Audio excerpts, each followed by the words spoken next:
guys, this is Bob Ross and welcome to another Technique Tuesday. In today's video I'm going to cover part 3 of the intervallic chords, but in this video, instead of showing a new intervallic chord shape, I'm going to reference back to part 1. So if you haven't watched part 1 of the intervallic chord mini lessons, then go back and watch that, and that will get you up to speed of where the examples that I'm going to show you today are coming from. So, like I said, in the previous videos I've showed different intervallic ways to build up some chords, and there's many more, and you can find these on your own. You can come up with multiple variations. But in this video today, I'm going to take that first one that I covered, and I'm going to go to the key of C, and I'm just going to show you how I would apply this to a 2-5-1. So, without further ado, let's get started. Alright guys, so the first chord that I showed in part 1 was a chord that had the notes C, F sharp, G, and E.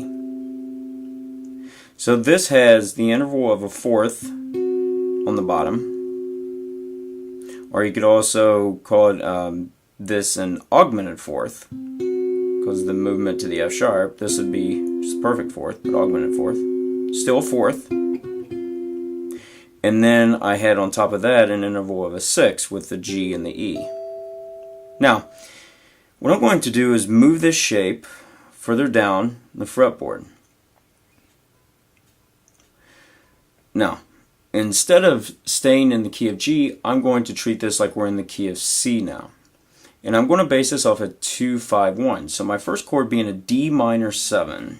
So if I take a look at this chord, and I have the note D in the bottom, what I have is an A, which is the 5th. The D is, of course, the root. And then I have the 9th and the 7th. Okay, so I'm going to keep this chord shape for the D minor 7.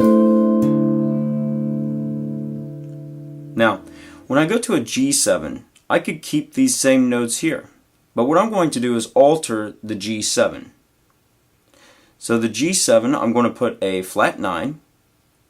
So I'm going to move the A to an A flat. Now keep in mind that this is still a fourth. I'm not trying to create a different interval as far as the bigger picture of the interval. It is becoming an augmented fourth, but it's still a fourth. I'm going to also flat the 13, so I'm going to make the A an E flat. And I'm going to keep the C on top to give that sus sound in there too. Let's see what that sounds like. Right? Or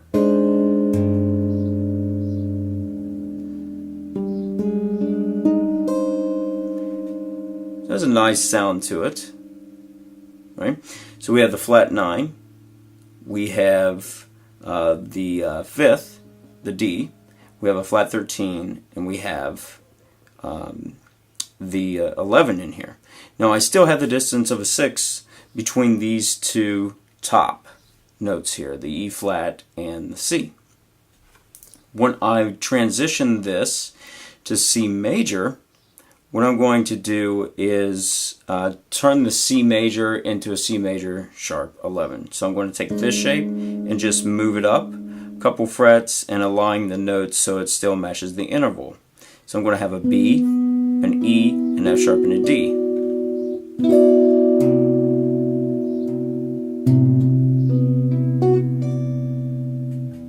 Right? So the chords that I used, once again, I started with this. Then I put a flat 9 and a flat 13.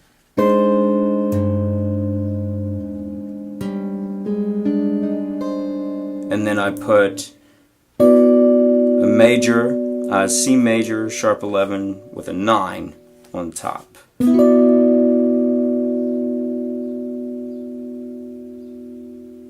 So make sure that you experiment some with this. You can use any of these intervals to try to find some of these shapes, and also take it through different keys and then start to apply these to songs. But give this a shot. Alright guys, hopefully this video has helped you. That way you can incorporate more voicings into your comping. And I also find that these can help when you're also working on just solo guitar pieces. You can find new voices to put into your playing to add some different sounds. So, as always, I want to thank you guys for watching. Please share, please don't forget to subscribe, and stay tuned for more Technique Tuesday videos.